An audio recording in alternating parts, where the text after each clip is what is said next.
Well, the new AP poll came out on Monday, and North Carolina, after losing to UConn last week, dropped all the way to ninth. They stayed the exact same. We'll take it.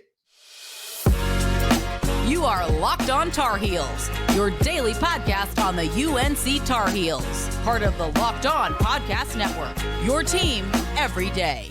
Hey there, what's up? It is Tuesday, December 12th, 2023. Welcome into the Locked On Tar Heels podcast, the only daily North Carolina show out there. I'm your host, Isaac Shade, and I want to thank especially you everydayers for joining us today to get your Tar Heels content every single day. This episode is brought to you by LinkedIn. These days, every new potential hire can feel like a high-stakes wager for your small business. That's why LinkedIn Jobs helps find the right people for your team faster and for free. Post your job for free right now at linkedin.com/lockedoncollege. Terms and conditions apply. Folks, it's great to be together today. Would love to have more in-depth conversations with you outside of this format as well. If you want to be more of the Locked On Tar Heels community, come join our Discord server. The link for that is in the show notes. Coming up today on the show, sad news, bittersweet news, I guess, really. Drake Maye has officially declared for the NFL draft and will not be playing in the bowl game. We'll unpack that. Bittersweet, obviously, because you'd love to have him back, but great because he needs to go spread his wings and fly. Drake Maye. We've got some other personnel updates for the bowl game and other things like that. Before we get to all of that, and before we get to talking about the Carolina basketball, do have a Tuesday trivia question for you because it's Tuesday and we like trivia. So with the Drake Maye news, I thought it would be appropriate to have a Drake Maye trivia question for us. And here it is. You ready? Drake Maye finishes his career with 8,018 total passing yards in just 2 years. Well, I guess a little bit, his true freshman year, but that's fifth on the all-time passing list at North Carolina. My question is, who are the five people ahead of him? The answer to that coming up at the end of the show. Make sure you stay tuned to get that answer. Okay. As it does in basketball, the new AP Top 25 poll came out on Monday right around lunchtime. You know, maybe you're like me, you're scarfing down and you're wondering, hey, where are the Tar Heels going to be when things refresh?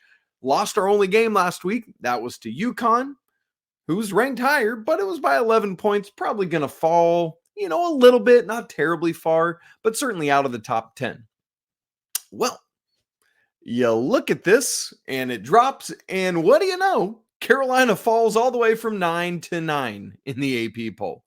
And so you might have looked at this and thought, how? And that'd be a great question to ask. I had a little bit of a leg up on that, and here's why. For Locked On, you might or might not be aware, I'm the co-host of Locked On College Basketball. We have a Locked On Top 25 that we drop every week. So this weekend, as I was preparing my Top 25 for the week, I started to look around at everything, and I was like, the Tar Heels might not be moving around anywhere. And I want to share with you why that is. I know it might not make sense on the surface, but as soon as you start looking into the results of last week, who's ahead of Carolina, who's behind Carolina, it actually makes a ton of sense. So, whereas you might have thought, oh, sure, there's going to be all these teams that jump the Tar Heels, not so fast. Let me craft what happened for us. Here's last week's number 1 through 8, the 8 teams that were ahead of the Tar Heels. Arizona, Kansas, Houston, Purdue, UConn, Baylor, Gonzaga, and Marquette. Out of those 8 schools, they all had great weeks last week. The only team that lost was Gonzaga, who lost at Washington late on Saturday night. So none of those teams, other than Gonzaga, were going to go anywhere. The question would be, does Gonzaga fall back behind the Tar Heels or stay ahead of them? And then, so that was all solidified. So you're thinking, well, certainly Carolina's not going to move up, and obviously they didn't. But you're like, well, who behind the Tar Heels is going to move ahead? Let me tell you about that carnage. After Carolina was 9th. The team that was 10th last week was Creighton. They won their only game, so they did jump the Tar Heels. So it was that top 7 minus Gonzaga plus Creighton. But then everyone else in the immediate proximity behind the Tar Heels lost as well. 11 was FAU. They lost to Illinois right before Carolina lost in Madison Square Garden.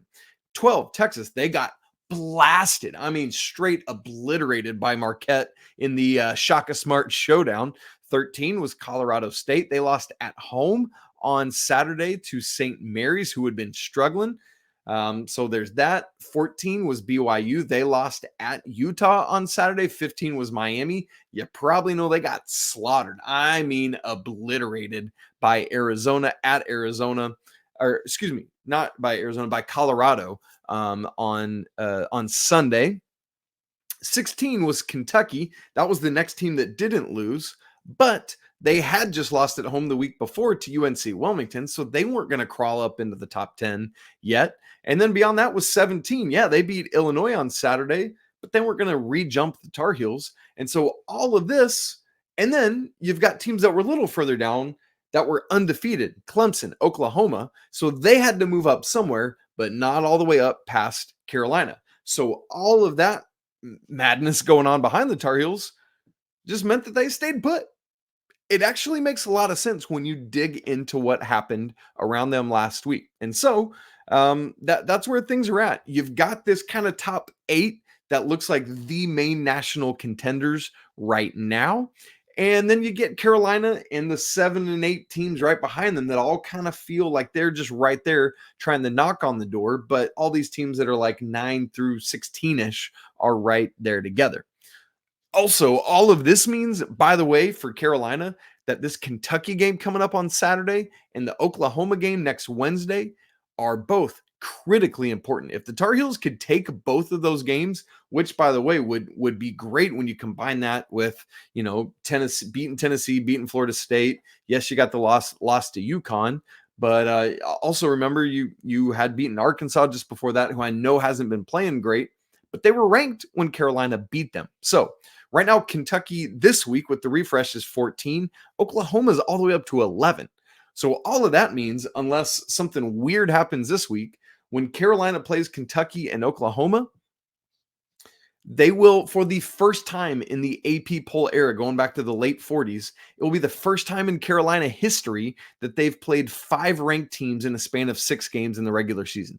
Never before, like record-making history. We talked about this a week or so ago, but just wanted to remind you of it. All of this to say, big time opportunities for the Tar Heels, even ahead of ACC play. Got to take advantage of them, and that starts on Saturday. Now, here's what else this tells you about the Tar Heels, and folks, this is great news. They got a little bit of national respect. Yeah, the Tar Heels. Think about it. Even if it didn't make sense to knock them down, given what happened last year, it would have been easy for a lot of voters to just conveniently drop the Tar Heels down like into the teens or something like that after this loss. So they got some national respect, and that's great. I think a lot of that comes from beating Tennessee and, kind of holding your own even after the loss to Villanova, doing those things. Looking at all the individual AP poll voting, like you can go in and see where each of the AP voters put every team. The highest Carolina was ranked was 8th. There were 5 different voters that did that. And the lowest was 15. One voter, a dude from Arizona, did that. So that's kind of the range the Tar Heels were in this week. And so looking good and encouraging, but you got to keep backing it up on the court. And again, that starts Saturday with Kentucky. Here's something else that's encouraging. It's not just the Tar Heels that have some respect right now at the national level. It's the ACC in general. Now, at like the predictive metrics places like KenPom, the ACC is still 6th, all behind all the other 5 Power 6 conferences in basketball. But in terms of the AP poll, the ACC has the second most teams in the top 25 right now. Big 12 has 6, and then ACC has 5 right behind them. Carolina leading the way at 9, Clemson at 13, Duke 21, Virginia 22, Miami 24. Now, to be fair, Miami probably should have been dropped out of the top 25, but they're hanging on. So, it's not elite representation in terms of the top end, but there is a breadth of representation for the ACC. And for now, we'll take that, but you got to keep building on it. All right. Great news for Carolina basketball. We still got another couple days, man. This long layoff is tough, but it's good for the guys to rest up and it's good to get ready for these two big upcoming non-conference games. Well, switching from basketball to football, again, bittersweet news. The Drake Maye era at Carolina is now officially over. And I want to go ahead and try to start making some sense of it. We'll do that a lot in the days and weeks and months ahead, but got to do it in the immediate aftermath of Drake Maye saying that he's moving on to the NFL. We'll do that in just a second, right after I tell you that this episode of Locked On Tar Heels is brought to you by LinkedIn. When you're hiring for your small business, you want to have as many top-tier candidates as possible to be able to interview. And that's why you got to check out LinkedIn Jobs, which has the tools to help find the right professionals for your team faster and for free. It's critically important for the success of your business to have a quality pool of candidates to interview. And thankfully, LinkedIn Jobs helps make it easy for you to find them. It's not just some other job board. They got this vast network of more than 1 billion professionals, making it the best place to hire, which is really easy when you have that many qualified candidates in your pool. LinkedIn knows that small businesses are wearing so many hats and might not have the time or, quite frankly, the resources or ability to hire or hire well. But thankfully, with LinkedIn Jobs, that process is intuitive and it's quick and easy. They've even just launched this new feature where they help you write a job description, because that's a really difficult thing to do. It's not fun. It's difficult to get it right. But LinkedIn can now help you do that. Again, making this process more efficient and good for you. If you want to do that, take advantage of it. Post your job for free at linkedin.com/lockedoncollege. Once again, that's linkedin.com/lockedoncollege to post your job for free at LinkedIn Jobs. Terms and conditions apply. Friends, I want to remind you that Locked On has launched the first ever national 24/7 streaming channel on YouTube. All Locked On sports shows all day long. Make sure you check that out. All right. The news dropped late on Monday afternoon. You might even call it early evening, that Drake Maye is officially entering the NFL draft and not going to play in the Duke's Mayo Bowl. Let me give you his full quote from Twitter. I think sometimes it's just good and appropriate for us to be able to get that full context. So here's what Drake said. First off, I want to thank the good Lord for the ways in which he continues to bless my life. I want to thank my family and friends for the consistent support through the ups and downs. Thank you, Coach Brown, for the opportunity to live out my dream of playing QB in Carolina Blue. To the rest of the coaching staff and support staff, thank you for the countless hours of helping me along the way. Tar Heel Nation, the best fans out there. You have made my time at UNC truly special. Thank y'all. Yes, my Southern man bringing out the y'all. I'm here for it. I have decided to forego the bowl game and declare for the NFL draft. Forever and always, go Heels, end quote. Man, that's Drake Maye just being Drake Maye right there. Being the good, just honest, humble, complimentary person he is, thinking of all those around him that have made all these things possible. And you would expect nothing different from Drake Maye. I used the word bittersweet earlier, and here's why I say that. Obviously, losing a quarterback, the quality and caliber and capability and any other words you want to say of Drake Maye is always going to be bitter. But it is sweet because this man is going on to do what he is made to do. And that is shine, oh boy, shine on Sundays. Now, while you would love to have him back in Kenan Stadium playing one more season. But even in the midst of, the struggles at the end of 2022 season, the struggles at the end of this season for the team, I'm not even just saying Drake. Isn't it good to have these guys getting to the league and performing and just showing like, hey, come to Carolina where you can do stuff? I mean, you got Sam Howell now with the Commanders, where he's gaining respect of his teammates, of the NFL community. You've got Javonte and Ty Chandler and Mike Carter, these guys doing things, right? And so the more of these guys you can get in the NFL to do work is a good thing. Now, I know that there was this lingering hope that maybe Drake would declare for the NFL draft, but still play in the bowl game. It's in Charlotte, one last ride. So many of us would love to just be able to cheer him on.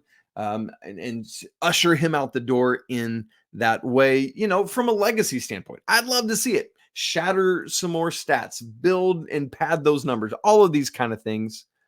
But here's the deal. You just can't risk it. When you are almost, at this point, what seems like a guaranteed top 5 NFL draft pick, I'm sure Drake really wants to come and do this, but Mac Brown would not let him, because the second he has a terrible injury, Jordan Travis, great example. Now, we expect he's going to be able to play again. Great, sure, fine. But what if, knowing Drake Maye, he might be like, well, that's what the Lord intended for me, and that's what it is. But man, yeah, it's just, you can't risk it. Also, can we just be honest about this? Bowl games that are not part of the CFP or the New Year's Six, or, next year, the expanded 12-team playoff bracket, they just don't matter to me. And I'd love to hear if you feel differently about this. Those bowl games that are not CFP level or New Year's Six level are just glorified scrimmages. That's all it is. You've heard Coach Brown talk about it. Honestly, the best thing about the bowl game for us, and I'm being Mac Brown right now, is the extra practices we get and the opportunities to get the young guys some reps in practice and in game. And so for that point, Drake is actually doing the program a favor. Yes, a favor, to see what they really have with Connor Harrell. Is he the guy for next year? Now, maybe you can't in totality figure that out in one bowl game or the lead up to it as well, but you get a good idea. Mac Brown's been looking at quarterbacks for decades. In fact, he probably already knows if Connor's the guy or not. But wouldn't you love the opportunity to see it on the field against another Power 5 school in West Virginia? I would love to see it. And maybe they won't be able to tell just from this bowl game. But boy, it's another data point in that journey of figuring it out. And then as you get into spring practice, as you get into spring game and fall practice, then you really start to figure it out. And keep in mind, Drake Maye was not named the starter last year until game week of week 0 against FAU. Not FAU, FIU, right? Yes. It's just that is what it is. And so we might not know for a long time. But Drake, in stepping away from the bowl game, is doing Coach Brown and this team a favor by getting a good evaluation of Connor Harrell. And would you love to have more than 2 years? Absolutely, 100%. But it was plainly obvious from the beginning of last season, early on, that it would be to and through for Drake Maye in terms of being Carolina's starter. Hopefully you realized that early on as well, so that you could enjoy every second of it. And whatever the on-field results, good, bad, or in between, this stretch from the 3 years of Sam Howell to these 2 years of Drake Maye are going to go down as 5 of the best quarterback seasons individually in Carolina history. And in totality, this stretch of 5 years of Mac Brown 2.0 is something different, folks. And I know it might not feel that way right now, because you think about the ending of this year, it's regular season, the ending of last year, Sam Howell's final year, and Howell's just kind of But still, as we get removed from these moments and look at these 5 seasons for what they are in their totality, the numbers, the offense, and what it was, might very well be the best 5-year stretch of quarterback play in the history of the North Carolina program, with all due respect to Marquise Williams and Bryn Renner and TJ Yates and everyone else I'm not naming. It's just true. Got to look at it that way. Now, Drake is not the only one making and announcing his future plans and what that effect that's going to have on the bowl game. Want to get you up to date with that with direct information from Carolina football's SID, Sports Information Director Jeremy Sharp, that'll help kind of start preparing us for who we will and won't see on the field as Carolina takes on West Virginia. We'll get to that in just a second. Right after I tell you that this episode of Locked On Tar Heels is brought to you by FanDuel. Hey, as the weather gets colder, the NFL offers stay hot on FanDuel. Right now, new customers get $150 in bonus bets with any winning $5 money line bet. It's $150 if your team wins. So maybe you've been thinking about joining FanDuel. There's no better time to get in on that action than right now. Their app is so easy to use. Beyond that, they have a wide range of betting options available to you. Things like spreads, player props, over-unders, or one that I've been loving to look at recently, ACC basketball regular season outright champion.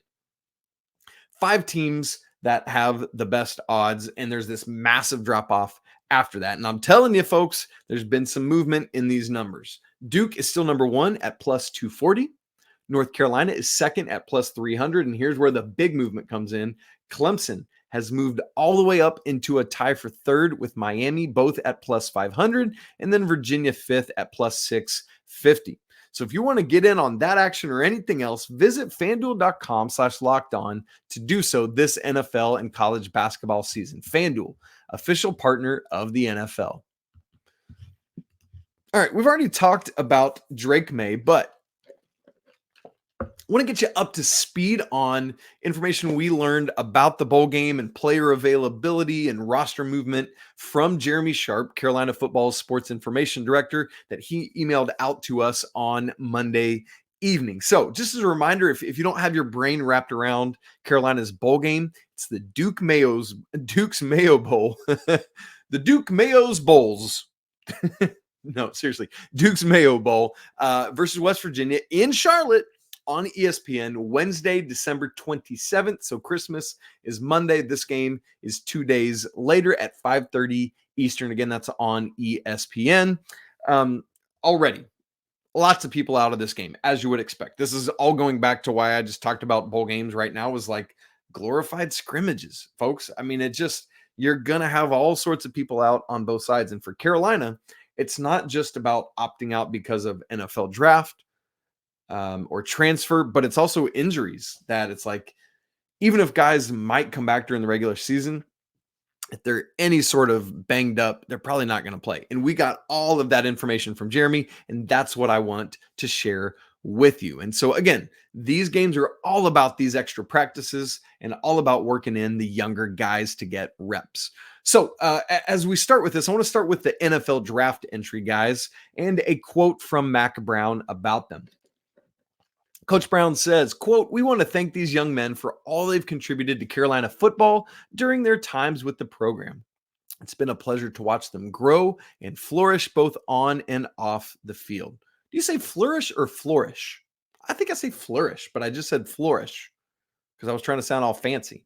To watch them grow and flourish both on the field and off. We wish them nothing but the best and look forward to watching them represent UNC as they move on to the next chapters of their careers. End quotes. Mack Brown, ever the elder statesman with a good quote. So let's start with these NFL draft entrants. There are 5 of them right now, 4 of whom aren't going to play in the bowl, and 1 actually is. So let me give you the guys that won't. Obviously, we've already named Drake Maye, but also his center, Corey Gaynor, is not going to play in the bowl game.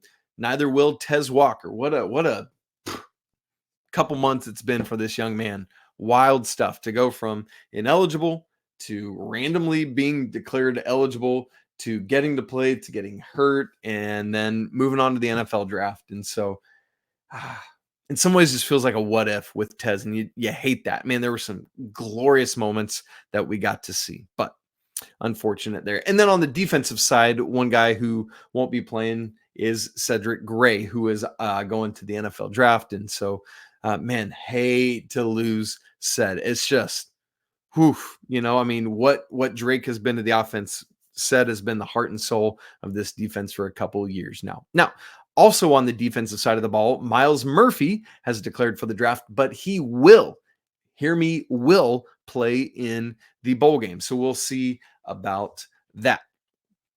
Now, in terms of transfer portal, obviously there's not too much to say in terms of the bowl game because usually guys transfer and they're out. Like Kamari Morales, tight end, going off to Boston College, not going to play in the bowl game. Interestingly, there are 2 transfer portalers who are going to play in the bowl game, and that's quarterback Jefferson Boaz and defensive back, changed running back, defensive back DJ Jones. We'll say some more about that here in just a second.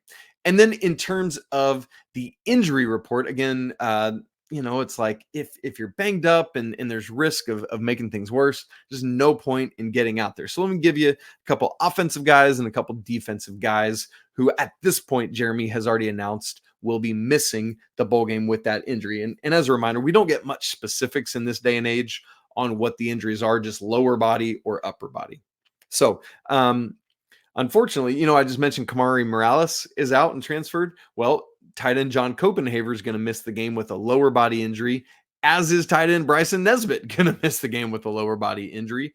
And then the other offensive player who will miss the game with a lower body injury is offensive lineman Zach Rice. Flipping to the defensive side of the ball, 2 guys in the secondary who are going to miss this game. Unfortunately, Elijah Huzzy missing yet another game, lower body injury, and then also defensive back Will Hardy with an upper body injury. So those 5 guys, again, John Copenhaver, Bryson Nesbitt, Zach Rice, all on the offensive side of the ball will miss the bowl game, injury related, and Will Hardy and Elijah Huzzy will miss the game on the defensive side, injury related. So you hear all these names. That's a lot of body blows that the Tar Heels are taking. And this doesn't, we're not even mentioning other transfer guys who are not going to play and are already either moving on or have plans to. So a couple takeaways from all of this news, the NFL guys, the transfer guys, and the injured guys.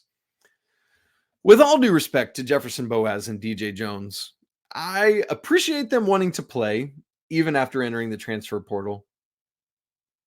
But why on earth? In a game where the entire intention for me is to get my young bucks reps, would I give them to you? I have no clue what Mac Brown's going to do with this. But if I was in his shoes, I see no reason at all, unless there's some world in which it's like, hey, we've entered the transfer portal, but we might come back. Now with Boaz, he's not going to, maybe he would get a rep or 2 in the bowl game if it's a blowout, but other than that, he's not going to play. With DJ Jones, maybe there's a world in which he's said, I've entered the transfer portal, but I might come back. If so, sure, play him, whatever, knock yourself out. Outside of that, I don't think so. Now, you might say, but what about Myles Murphy, right? Like he's going to the draft. Why would you let him play? To me, that's a different thing. Because it's not somebody going elsewhere to play at a different school that might be an opponent. Like Kamari Morales will now be playing at Boston College. This is somebody that's just moving on to the next step, but is still going to play. And with that, all in. Like I'm giving you the reps. I might get more, get you off the field more quickly and get reps to younger guys. But I'm playing Myles Murphy if I'm Coach Brown. Next question. Who's playing tight end? It's so funny because Carolina has had this rich tight end depth the past couple of years with Morales and Copenhaver and Nesbitt and each of them bringing so many, just kind of a different skill set to the table. And now all of a sudden you ain't got none of them. This whole 3 amigos on out the door. Not out the door, but 2 injured and 1 out the door. So in terms of the others on the roster, there's only 4 other tight ends even listed: Julian Randolph, Deems May, Court Halsey, and Cal Tierney. So we'll see kind of how the depth chart shakes out for the bowl game and how Carolina is going to utilize tight ends, or maybe we see some different schemes. I don't know what they're going to do, but we'll start to find out. Here's the thing for me. You're bringing in Connor Harrell and you want to let him cut it loose, see what he's got, see what he can do to some degree. And you're going to have some of your receivers available, and that's fine. But to me, as long as Omarion Hampton's in the backfield, I'm going to give him the ball and let him run wild. Good luck, West Virginia. Good luck stopping him. So that's how I'm rolling with that. Now, just a couple other quick football notes and our Tuesday trivia answer. Speaking of Omarion Hampton, he was voted second team AP All-American. Congrats, Omarion. Bowl practice tomorrow, Wednesday, and there will be media availability afterwards with 4 different players: Connor Harrell, JJ Jones, Power Eccles, and Kamen Rucker. So if we get anything news or noteworthy out of that, we'll talk about it later this week. But just want to make you aware that that's happening. And then also next Wednesday, December 20th, is signing day for Carolina football, and there will be a press conference at 1:30 next Wednesday. So keep your eyes peeled for that. All right, Tuesday trivia answer. Drake Maye finishes his career with 8,018 total passing yards, 5th on the all-time passing list at Carolina. Who are the 5 above him? Hopefully you've had time to think it through. I'll go 4 all the way up to 1, although number 1 is probably the most obvious. Number 4, our guy Bryn Renner, 8,221 yards. Bryn was actually one of the first people we ever interviewed on Locked On Tar Heels. We need to get him back on. Number 3, Darian Durant, 8,755. Number 2, TJ Yates, 9,377. And number 1, the only player in Carolina history to pass for 10,000 or more yards, Sam Howell, 10,283. By the way, you got to imagine, again, Drake has done this in 2 years. He would obliterate all of this and every passing record there is in Carolina history. He would blow up next year. That's another part of why I say, man, it'd be awesome if he came back, but it's just not going to happen.